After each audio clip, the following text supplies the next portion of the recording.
meninggalnya jam 4.40 ya. Jadi pas azan subuh gitu tuh gue ninggalin dia sih. Tapi kebetulan juga gue nggak ninggalin dia sendirian karena juga udah beberapa hari ini keluarga juga ada gitu, ada di sekitar gua Maria. Memang ngebantu juga karena udah lihat kondisinya Ria pas masuk ke rumah sakit juga, kondisinya juga udah yang ketiga kali kan ini ya. Jadi yang kondisinya ketiga kali ini udah yang lebih nggak seperti biasanya gitu, karena udah sesek lah, sakit lah segala macem di bagian, khususnya di bagian paruhnya gitu.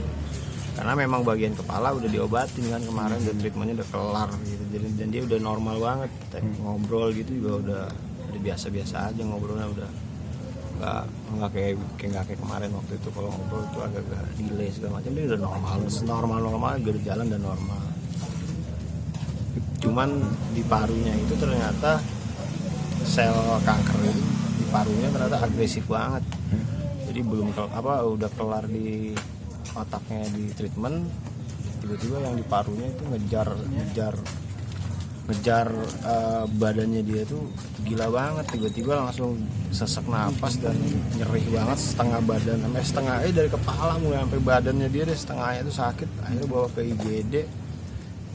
Itu di IGD tuh hari Kamis, hari Kamis ya, tanggal berapa gue lupa deh, pokoknya hari Kamis tuh ke IGD malam Jumat.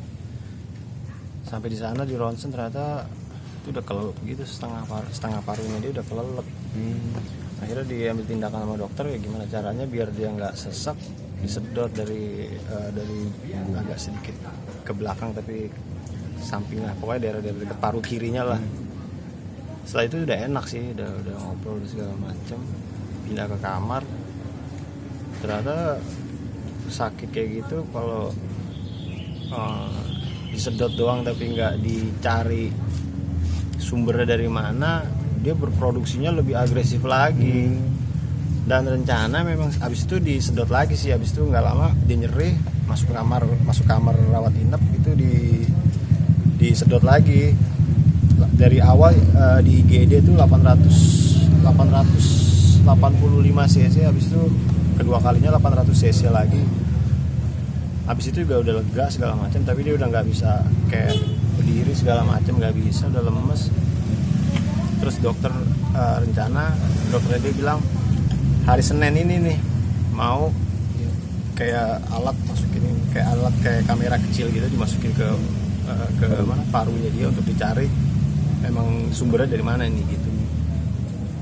Biar tahu sumbernya dari mana, mungkin dokter ada cara kali dari situ dia bisa entah apa yang tertindakan dokter, pokoknya dia mau nyari sumbernya dulu, karena kalau nggak itu ya sedot tumbuh lagi lebih banyak lagi, sedot tumbuh lagi lebih banyak lagi, dan nggak bagus juga buat parunya dia karena kan ditarik kan. Dia harus cari itu, nggak lama ya gitulah. Tadi subuh jam 4.40 itu gue pergi sholat, terus ada Mbak Dewi kakaknya dia yang nemenin sama suster, gue balik sholat. Gue lihat Mbak Dewi udah nangis, suster juga udah bilang udah kayaknya udah nggak ada nafas. Itu berarti udah ini ya Mas?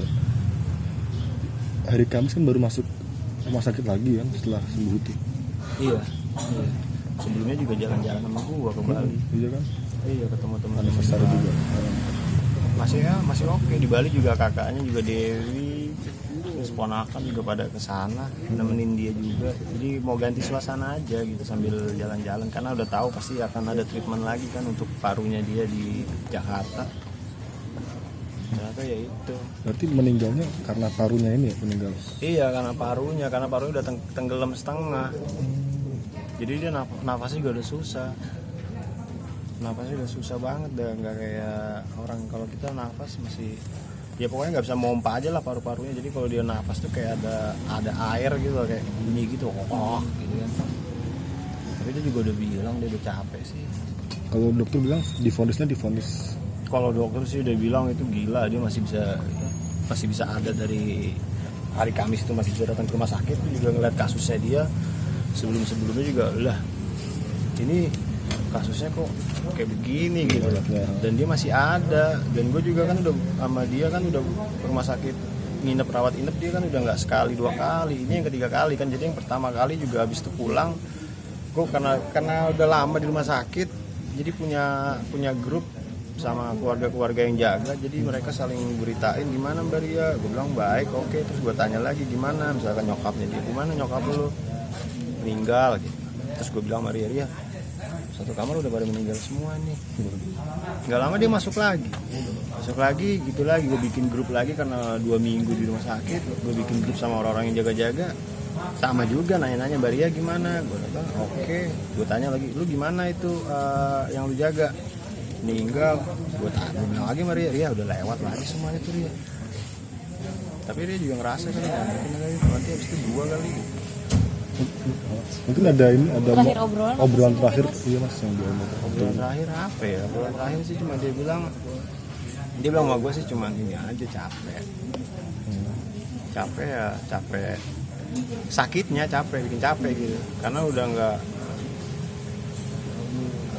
diserangnya kan 2, otak sama paru. Jadi saat itu juga nggak bisa ngelakuin treatmentnya dibarengin gitu karena juga dia fisiknya juga udah nggak kayak 4 tahun 5 tahun yang lalu gitu, masih fresh gitu. Dia udah jalanin kemo radiasi berapa kali, jadi dan umurnya juga udah 50. Dia juga bilang sama dokter, gue udah nggak muda lagi dok, dan gue udah ngelewatin kemo berapa kali, gue udah nggak kuat lah gitu kalau misalkan gue di kemo lagi secara infus gitu. Jadi dia milih oral gitu untuk parunya, tapi pilihannya adalah dia mau nyelesain kepalanya dulu, karena buat kepalanya dia kan biar dia bisa normal lah, dia bisa komunikasi, dia bisa segala macem, jalan lah, pergi kemana, dia bisa nikmatin lah.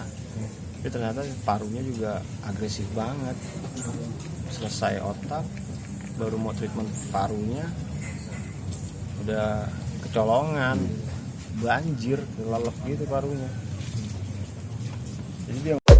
Terima kasih sudah menonton video ini. Jangan lupa subscribe dan aktifkan lonceng notifikasi supaya kamu nggak ketinggalan video terbaru dari Grit.